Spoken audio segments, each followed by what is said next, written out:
तहरी जुल्फी कटीली तहरी अखिया हमरा राजा जी कैसे लग गइला नजरिया हमरा राजा जी। कहा जिनको को पप्पा ई कैसन आलू उठाला है हो आधा ज्यादा सड़ा है। तो वहमा हमार कौन गलती है महारानी? तहार गलती नहीं है तो का हमार गलती है। तुम्हें देख के चुन चुन कोनो चीज खरीदे चाहिए। अरे मटकना चुनिन के लाए नहा। तो खराब कैसे निकली गवा?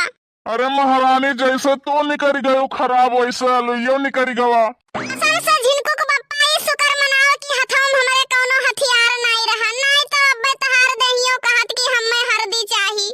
एक बात ही बताओ जिनको को पप्पा, जब हमारे और तोहरे बीच में लड़ाई हुआ था तो हमारे बाप महतारी तक काहे पहुंच जात हो? ये बताई दियो हम्मा मंथरा, जब घर में टीवी खराब हो जाता तो टीवी के क्यों कुछ ना उखाड़ सपार पावत है? तो कंपनी वाले